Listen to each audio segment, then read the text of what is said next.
This channel does not promote any violent, harmful, or illegal activities. All content provided by this channel is meant for an educational purpose only.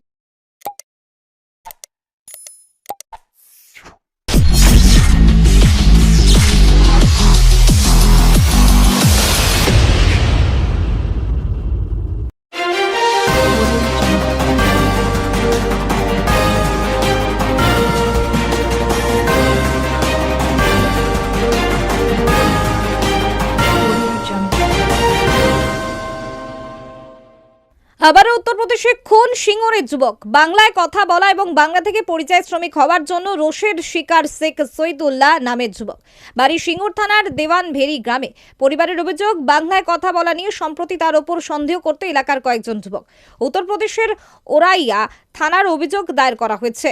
আজ সকালে ওরাইয়া থেকে কফিনবন্দি মৃতদেহ গ্রামে আসতেই এলাকায় শোকের ছায়া নেমে আসে। এলাকার অন্যান্য পরিযায়ী শ্রমিকরা আতঙ্কে রয়েছেন। এই ঘটনার পর তারা আর ভিন রাজ্যে কাজে যেতে চাইছে না। বিগত 5 বছর ধরে সেখানে দোকান ঘর ভাড়া নিয়ে সোনার দোকান ছিল। 3 বছরের বাচ্চা রয়েছে। স্ত্রী আরমিনা বেগমের দাবি, বাংলায় কথা বলা নিয়ে সন্দেহের তালিকায় ছিল তারা। সুযোগ পেয়ে তারা খুন করেছে স্বামীকে। মা আজমিরা বেগম বলেন, বাংলায় কথা বলা নিয়ে বাংলাদেশি বলে ছেলেকে খুন করেছে। শেখ আফজার তার বাবা একই দাবি করেন। আগামী 17 তারিখ সিঙ্গুর ভিডিও অফিসে এসআইআর এর শুনানি ছিল স্ত্রীর, তাই সে চলে এসেছিল গ্রামে। আর সৈদুল্লাহর 19 তারিখ এসআইআর ছিল, তাই সে একদিন পর আসতো সিঙ্গুরে। খবর পেয়ে আজ সকালে হরিপালের বিধায়ক করবী বান্না বাড়িতে এসে সমবেদনা জানায় পরিবারের সদস্যদের। ব্যুরো রিপোর্ট, আমার কলকাতা নিউজ। ও এখন নিজের মধ্যে আছে না।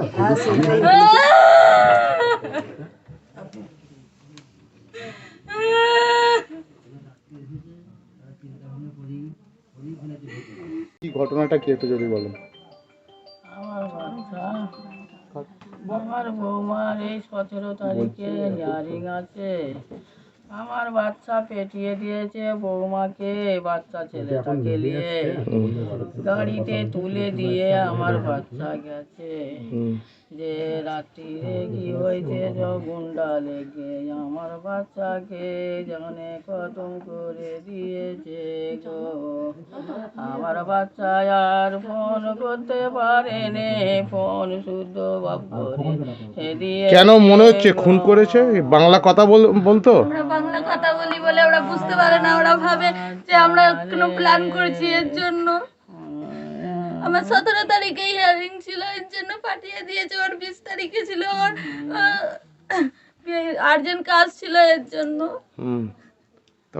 মানে বাংলা বলে কি আপনাদের অত্যাচার করতো? বাংলা কথা তো বুঝতে পারে না যে এরা কি বলছে।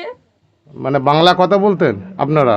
আমার স্বামী তো হিন্দি বলতো, আমি তো হিন্দি বলতে পারি না, আমি তো বাংলাই বলি। হ্যাঁ, ওরা কথা বুঝতে পারে না। রাতারাতি কি করেছে, মানে অত্যাচার করে খুন করেছে। হ্যাঁ কি কারণে এটা হয়েছে? মানে বাংলা কথা বলেন বলে? বাংলাদেশ বাংলা কথা বলি আর হিয়ারিং এর জন্য তো আমি চলে এসেছি। এবারে ওরা এবার আমার স্বামীর আর্জেন্ট কাজ ছিল, ওইটা বললো তুমি যাও, আমি 2 দিন পরে যাব। ওর জন্য ওইখানেই রয়ে গেছে।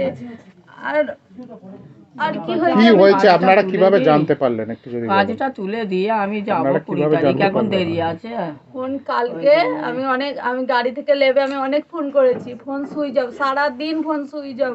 ওর জন্য আমি আবার ওর বন্ধুদের ফোন করেছি, ওরাও ফোন তোলেনি, ওরাও সুইচ অফ। আপনি কবে গাড়িতে উঠেছিলেন আর কবে নেমেছিলেন? মঙ্গলবারে গাড়িতে উঠেছি 2:30টার সময়, আমাকে তুলে দিয়ে ও বাড়ি গেছে। আর আমি লেবেছি সকাল 6টার সময়। বলছি আপনারা বাংলা থেকে ওখানে ছিলেন বলে কি ওরা অত্যাচার করতো? মানে বাংলা কথা বলার জন্য আপনি বলতেন তো? অত্যাচার হ্যাঁ করতো।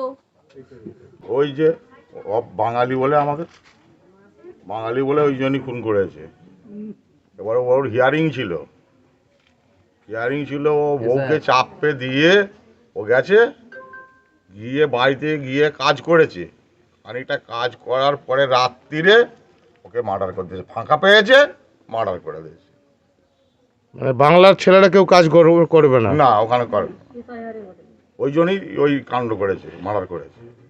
ফাঁকা পেয়েছে তো মার্ডার করে দিয়েছে ছেলে। মানে যেহেতু বাংলা থেকে গিয়েছে। হ্যাঁ, বাংলা থেকে গিয়েছিল, ওই জন্যই মার্ডার করে। তার মানে তো এরপরে তো আর বাঙালিরা তো কাজও করতে পারবে না বাইরে। এ তো করতেই পারবে না, যে এরম করছে আর পারবি না। ভয় আর কেউ যাবেও না তো, ভয়ের সামনে কেউ যাবে যাবে না, না থাক আমার জান বাঁচুক তারপর আমি কাজ করবো। এই যে আমার বৌমা ছিল আর একটা ছেলে ছিল, হ্যাঁ, ও ওই দোকানে ছিল বলে আর মারতে পারে না, ফাঁকা পায় না। আর এই হিয়ারিংয়ে এসে ওটা দেশে ফাঁকা পেয়ে গেছে, আর বাস সেই মোমেন্টে মেরে দিয়েছে রাত্রি, সেই দিনে রাত্রি মেরে দেবে। এনে মোবাইল ফোন সবই সাথে গেছে। তো বাংলার উপর অত্যাচার করছে। হ্যাঁ, প্রচুর অত্যাচার করছে বাংলার উপরে। সত্যিকার দুঃখজনক ঘটনা, ভীষণ। এটা ভাবা যায় না যে একটা বাংলার ছেলে সে কাজ করতে গেছে বলে উত্তরপ্রদেশ ওর বাড়ির লোক, ওর মা এবং স্ত্রী দাবি করছে যে তার জন্য তারা বাংলায় স্ত্রী বললো যে বাংলায় কথা বলতো বলে যে তাদের সঙ্গে দুর্ব্যবহার করতো। ইউপির মানুষ, সেখানকার মানুষ, সেখানকার ব্যবসাদার, সাধারণ মানুষ এবং খুব আতঙ্কই ছিল। এবং ওর স্ত্রী 17 তারিখ হিয়ারিংয়ের চিঠি এসছে, আর ওনার 19 তারিখ চিঠি এসছে।